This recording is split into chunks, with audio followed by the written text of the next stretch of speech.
नमस्कार दोस्तों, जय माता दी, ओम नमः शिवाय। आज हम पढ़ रहे हैं राधा अष्टमी का महत्व, तिथि, विधि और व्रत कथा।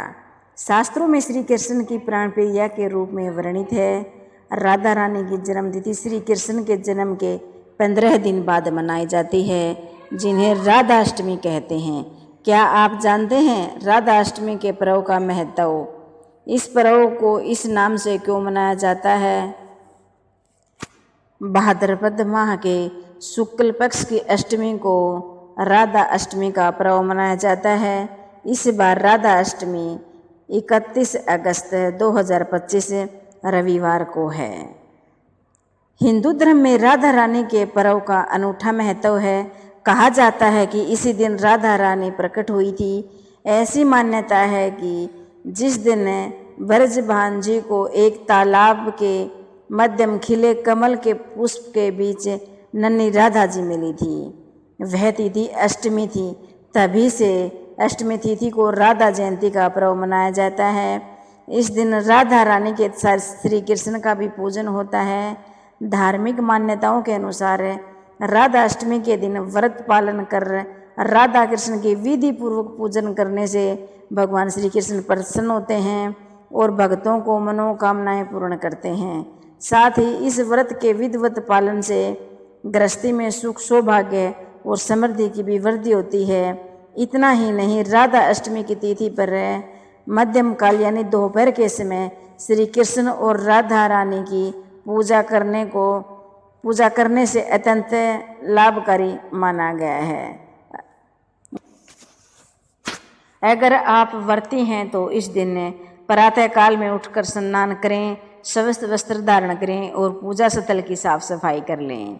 यह पूजा दोपहर में की जाती है, लेकिन आप सुबह की पूजा के लिए चौकी स्थापित कर लें। चौकी की स्थापना के लिए सबसे पहले चौक या रंगोली बनाएं। उस पर चौकी पर और फिर रंगोली पर कपड़ा बिछाकर भगवान श्री कृष्ण और राधा रानी का चित्र स्थापित करें। इसके बाद चौकी पर अक्षत रखें, उसके ऊपर कलश की स्थापना करें। कलश की स्थापना के लिए आप एक कलश लें और मुख पर मौली बांध दें, स्वास्तिक बनाएं। कलश में जल, गंगा जल, हल्दी की गांठ, सुपारी, अक्षत, रोली और सिक्का डाल दें। उस कलश के मुख पर आम के पत्ते रखें और उनके ऊपर चावल से भरी एक कटोरी रख दें।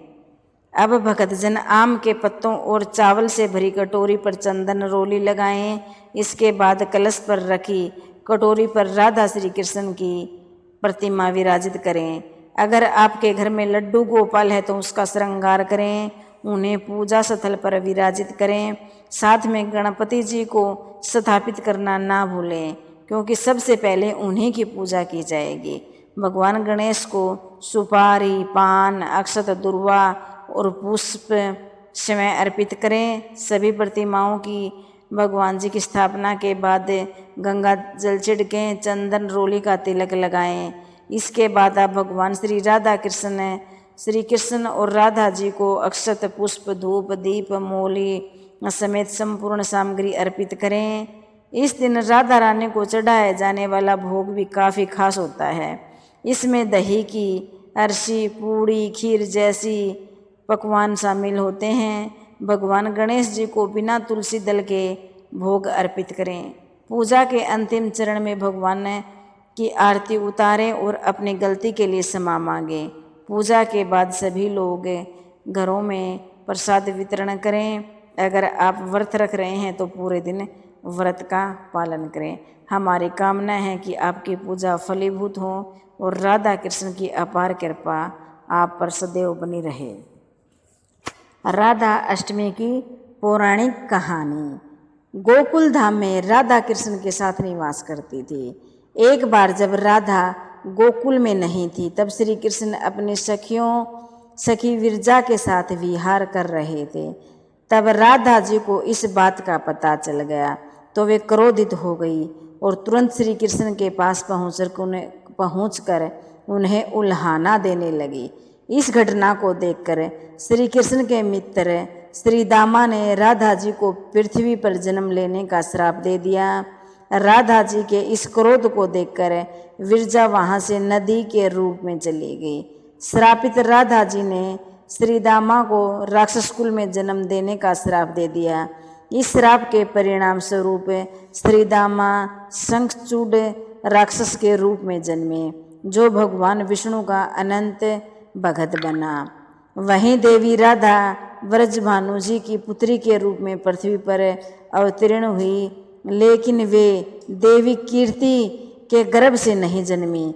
जब राधा और श्री दामा ने एक दूसरे को श्राप दिया तो श्री कृष्ण ने राधा से कहा कि तुम्हें पृथ्वी पर व्रजभानु जी और देवी कीर्ति की पुत्री के रूप में जन्म लेना होगा।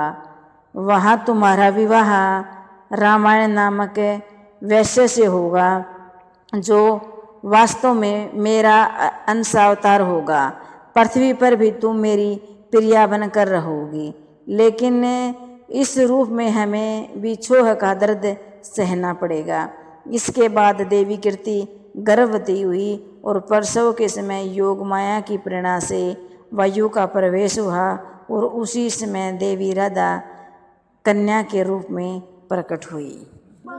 ये थी राधा अष्टमी की व्रत कथा। वीडियो अच्छी लगी हो तो चैनल को लाइक और सब्सक्राइब करें।